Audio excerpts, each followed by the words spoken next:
Magandang buhay mga kapitbahay. Hay, nako. Yung Ducati namin, tignan mo, ayun na naman po niyang gumana. Ayan nga po pala yung sir ko. Yung sir ko na lagi kong sinusunod sa kahit na anong gusto niya. Hay, yung Ducati namin, ayun na naman ng umandar.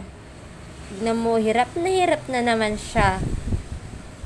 Kawawa naman si sir. Naku po. Ay, eto nga pala yung alaga ko. Anak po yan ni sir.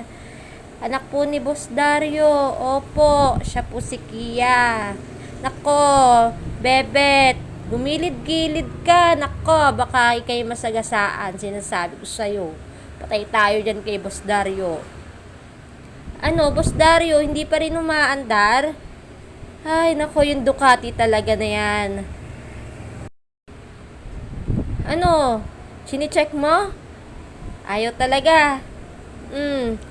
Sige, check mo na. May gas pa ba? O ano, anong kinakalabit mo dyan? At ikaw namang baby cute ka. Kapagi-pogi naman ang bebe namin na yan. Ano mga kapitbahay? Sige, si Boss Dario, padyak ng padyak. Sige, padyak mo yan, boss. Ipadyak mo pa. Sige lang po. Ayan, sige. Hanggang sa matanggal na yan tuhod mo. Yan, sige pa po. Isipin natin kung anong unang matatanggal. Yung tsinelas o yung tuhod mo. Sige. Padyak pa. Padyak pa. Ano boss, pagod na? Pagod na po ang boss natin mga kapitbahay. Yan po, ikot-ikot na po ang boss natin. Pagod na po ang boss natin. Ang laki po kasi ng kanyang tiyan.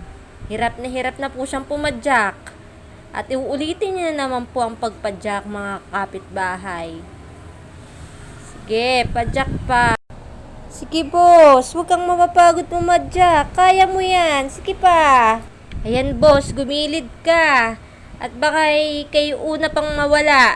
Bago yung motor na yan. Hi, after 48 years, mga kapitbahay, gumana na siya. Yung Ducati natin, hinihipan-hipan pa po ni Boss Dario. Hihingi na sana ako sa inyo ng post pro later eh. Nako, hirap na hirap po. Ay, nako mga kapitbahay, makakapunta na rin po kami ng palengke. At aandar na at maraming salamat sa inyo. Paalam.